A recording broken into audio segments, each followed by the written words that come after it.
Buenas noches, muchísimas gracias a toda la mesa directiva del colegio por la invitación. Les voy a hablar del diagnóstico por imagen de las malformaciones del oído interno. No solo voy a describir las malformaciones que vamos viendo, sino también de repente tendré algún comentario sobre el pronóstico en ellas. Entonces, pues comenzamos. La clasificación que vamos a usar para esto es la de Cenaroglu, que ya tiene 20 años casi, ¿no? Pero se ha ido haciendo cada vez más pues popular, digamos. Es una clasificación muy completa, muy realmente que es, sobre todo que es muy útil en el sentido de estar enfocada mucho a la cuestión de pronóstico con tratamiento.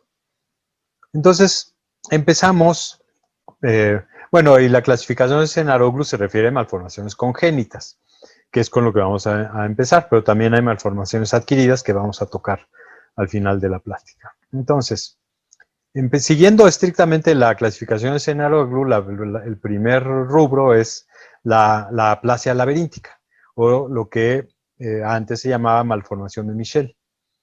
En ella, como pueden ver aquí en la radiografía, en la tomografía, pues tenemos una masa de hueso donde debería estar la cóclea y los canales semicirculares.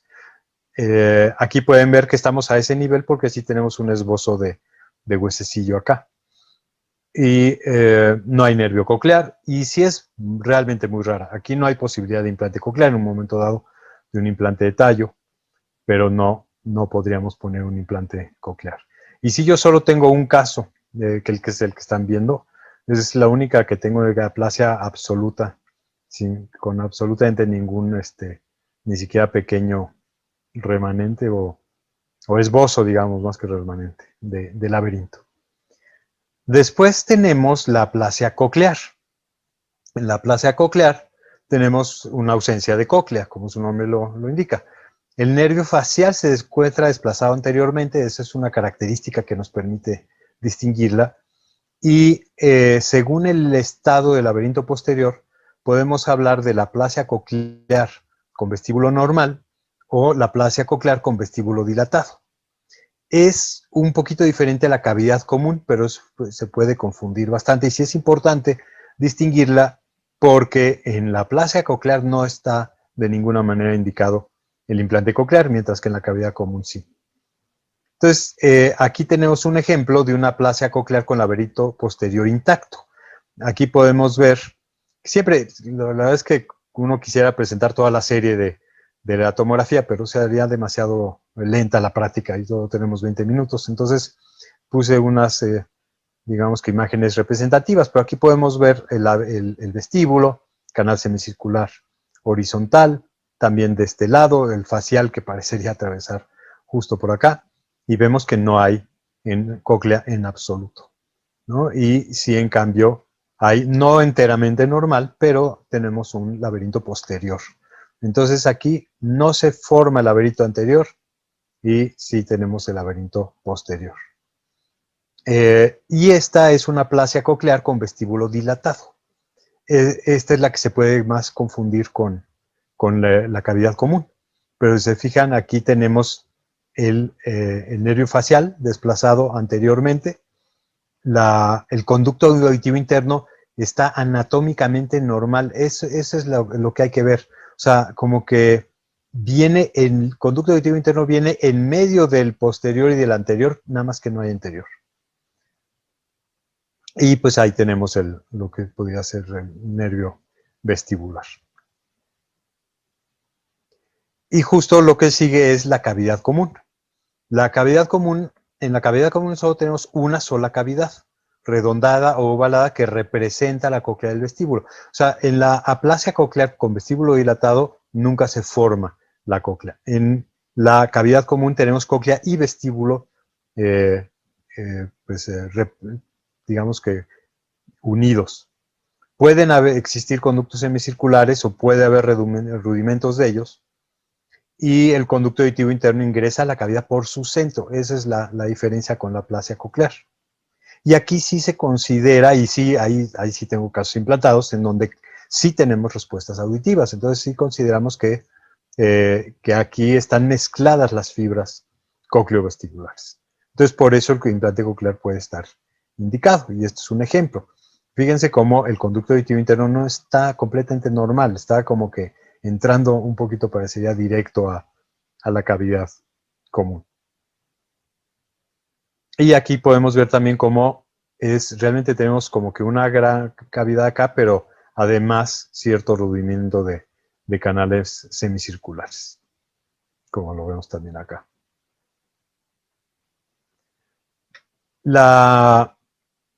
Luego tenemos, siguiendo con la clasificación de Cenaroglu, pasamos a las hipoplasias cocleares.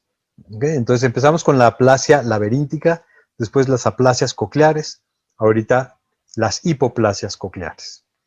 Entonces, en la hipoplasia coclear tenemos una cóclea más pequeña de lo habitual, con una arquitectura interna que puede ser variable. El vestíbulo normalmente está bien diferenciado y el espectro auditivo puede ser muy, muy amplio, ¿no? Entonces, aquí sí tenemos casos que pueden ser candidatos a implante. Se clasifican de la 1 a la 4. Entonces, la hipoplasia coclear tipo 1 o CH1, esto viene de las siglas en inglés, Cochlear Hypoplasia 1, es una cóclea tipo capullo, nada más un pequeño rudimento. Y esta diapositiva sí es del doctor Cenaroglu, de hecho, de casi todas las que les estoy mostrando son mías, he ido haciendo una colección, pero esta es del doctor Cenaroglu. Y bueno, pues lo que decíamos es nada más una pequeña vesícula, ¿no? que surge del conducto auditivo interno, no hay modiolo, no hay septa interescalar, no hay nada. R0 en esta diapositiva quiere decir otocisto rudimentario, que es básicamente, si recordamos la anatomía, la embriología, como todo el laberinto empieza a ser de un quiste y se va haciendo su forma laberíntica. Pues aquí es como que ahí fue donde paró el desarrollo. No son candidatos a implante coclear, aquí no hay fibras nerviosas. ¿No? La siguiente tipo es la CH2, en donde también es una cóclea quística hipoplásica. Hay poco desarrollo del modiolo o de las divisiones entre las escalas. Puede haber un Gaucher al tratar de implantar, que es lo que pasa en todas las malformaciones en donde no hay modiolo. Y el vestíbulo y el acueducto vestibular pueden estar dilatados. Entonces, este es un caso de esto, ¿no? Aquí se ve muy, muy claro. Tenemos realmente un vestíbulo bastante normalito, canales semicirculares. O sea, y aquí está claramente diferenciado el laberinto anterior. O sea, aquí se tendría que haber formado la cóclea y nunca se formó. Nada más tenemos este quistecito aquí. Y sí, esto puede dar bastante buenos resultados con implantes. No tan buenos nunca como una persona con anatomía normal, pero sí como para que valga la pena. La hipoplasia coclear tipo 3, o CH tipo 3, es una cóclea con menos de 2 vueltas. El modiolo debe estar corto. Entonces se parece a una cóclea normal. En esto se puede parecer a la partición incompleta de la que es lo que llamábamos Mondini, pero la cóclea está más pequeña, ¿no? Las dimensiones de la cóclea tienen que estar reducidos y generalmente el vestíbulo con núcleos semicirculares también, así como el canal modiolar. Entonces, aquí tenemos un caso de esto y podemos ver cómo parecería que la cóclea realmente solo tiene vuelta basal, ¿no? Y está muy dilatado el vestíbulo y dilatados los canales semicirculares. La tipo 4 es una cóclea con las vueltas media y apical hipoplásicas y la vuelta basal intacta. Lo que es importante aquí es que la vuelta media y apical, además de hipoplásicas, no están centrados sobre el modiolo. Entonces aquí lo podemos ver como empieza la vuelta basal y la vuelta media y apical, además de estar pequeñas, están desplazadas en sentido un poquito como anterior, ¿no? Aquí también lo vemos, ¿no? De hecho, queda una cóclea que en lugar de estar centrada en la apertura modiolar, está desplazada hacia algún lado. Entonces, esta es la tipo 4 y también puede ser candidato a implante coclear porque sí puede tener nervio coclear.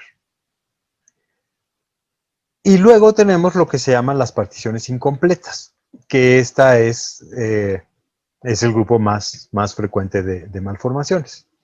Aquí lo que hay es una clara diferenciación entre cóclea y vestíbulo, con una arquitectura interna de la cóclea que puede ser variable. Generalmente son buenos candidatos a implante coclear, como les decía, es el grupo más frecuente. Y sí, una característica de este grupo de pacientes es que tienen riesgo de meningitis recurrente, implantados o no. Eso hay que tener cuidado porque me pasa mucho que los pacientes que ya fueron con alguien más o ya hablaron algo de implante coclear, les dicen que si se implantan tienen que tener la vacuna de neumococo. No, todos los niños con sordera tienen que tener la vacuna de neumococo. La meningitis, bueno, y de hemófilis, o sea, la meningitis es 20 veces más frecuente en niños con sordera que en niños normoyentes. Independientemente que ya sabemos que es también como 20 veces más frecuente en la infancia. Entonces, no es porque los vayamos a implantar, es que los niños con malformaciones de oído interno pues, tienen más posibilidades de meningitis. Entonces, eso es importante. El riesgo de meningitis recurrente se supone que puede ser por afección del endostio a nivel de la platina. Entonces, la partición incompleta tipo 1, tenemos la cóclea y el vestíbulo claramente diferenciados. La cóclea está en posición habitual relativa al conducto auditivo interno y no hay modiolo ni septa interescalar. Da un espacio, un aspecto quístico. Y estos sí pueden ser candidatos a implante coclear. ¿Okay? Entonces aquí tenemos un ejemplo de esto.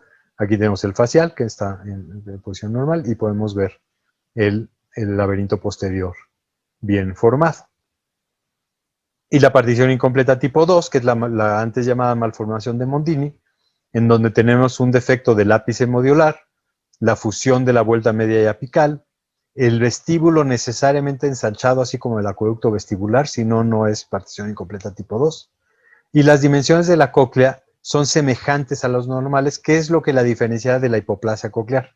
Esta se puede parecer muchísimo a la hipoplasia coclear, depende realmente de que las dimensiones de la cóclea sean más cercanas a lo normal.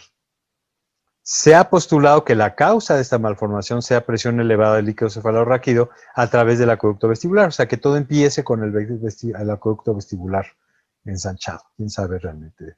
No hay datos muy concretos que nos permitan corroborar eso.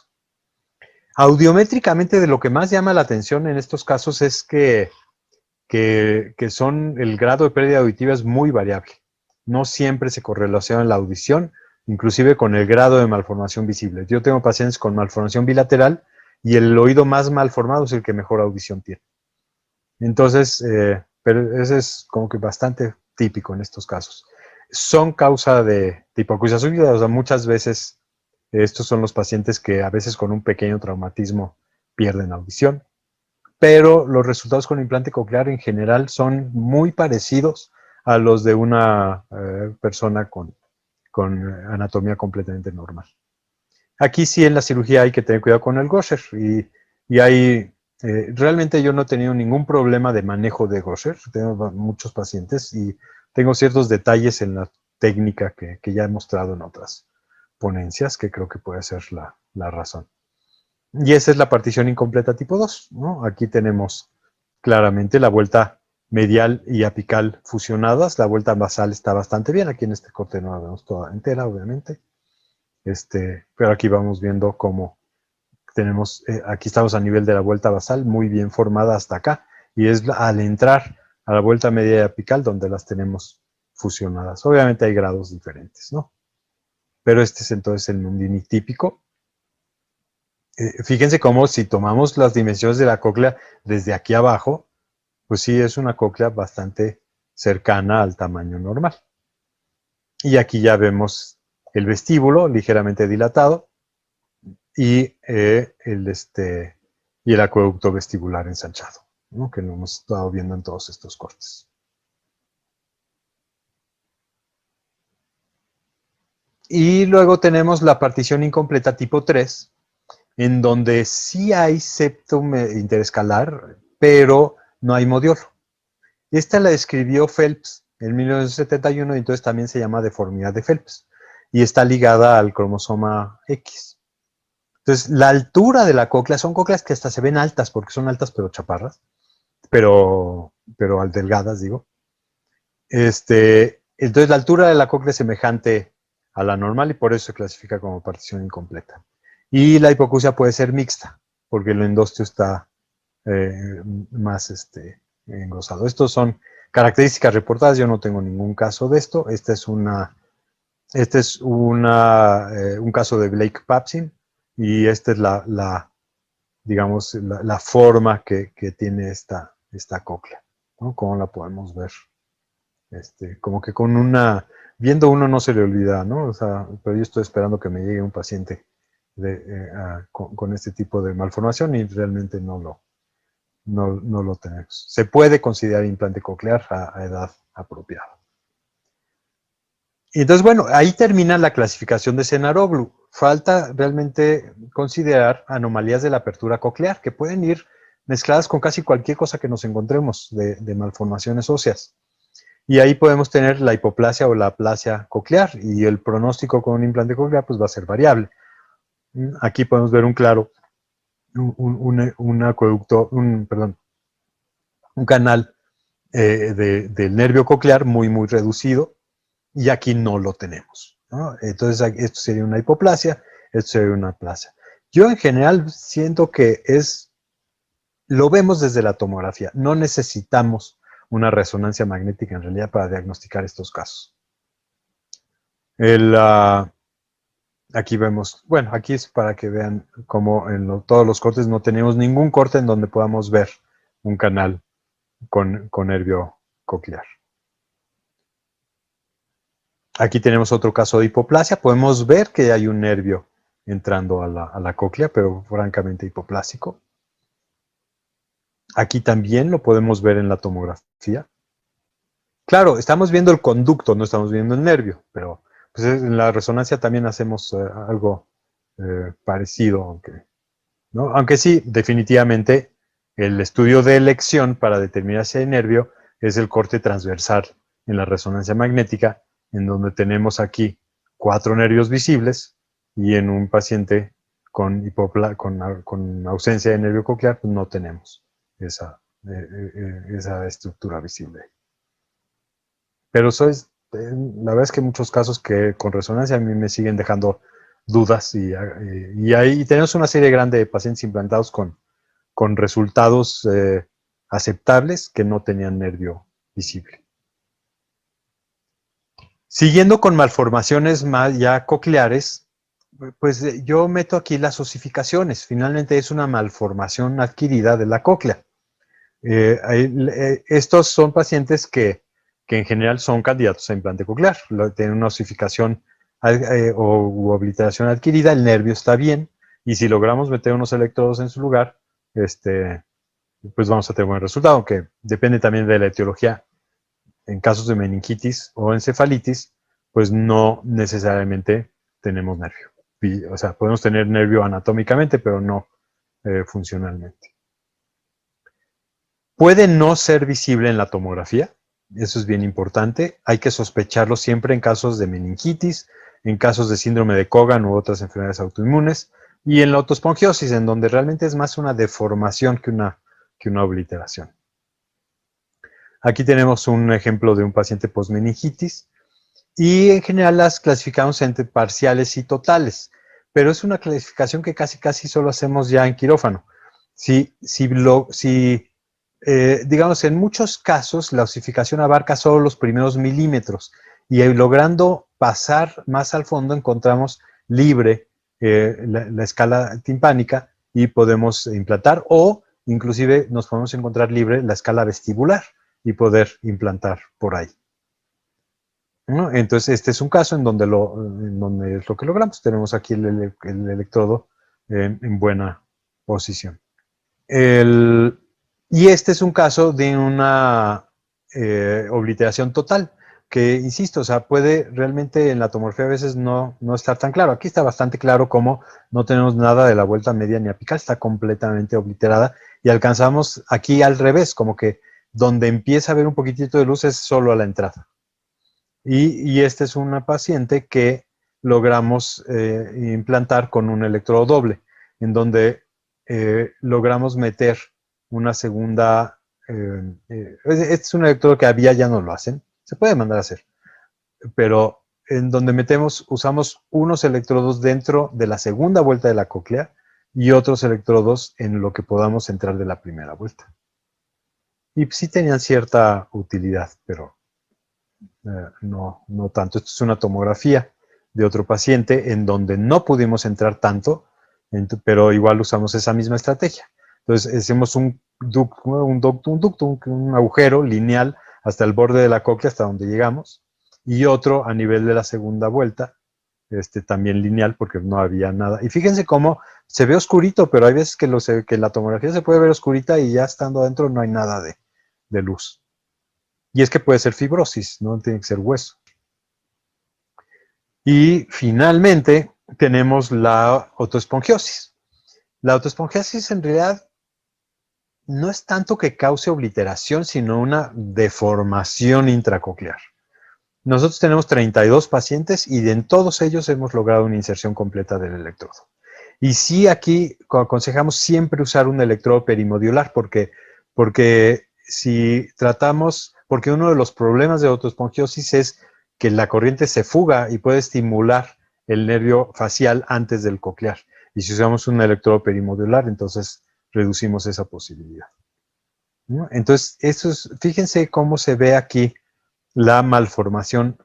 Y, y entonces la cóclea, si tratan de diferenciar, digamos, aquí podemos ver el hueso otoespongiótico, se ve gris en lugar de verse blanco, y es todo alrededor de la cóclea. Pero fíjense aquí cómo tenemos la, las escalas bastante bien conservadas, o sea, sí hay luz aquí adentro. Entonces, el chiste es encontrar la luz real de la cóclea y no irse por una vía falsa que pudiera estar alrededor de la cóclea, y generalmente vamos a lograr una buena inserción, como en este caso, que tenemos una inserción perfectamente completa. Y esto sería todo. Agradezco mucho su atención y espero que les haya sido de utilidad y ojalá tengan preguntas para la sesión de preguntas y respuestas.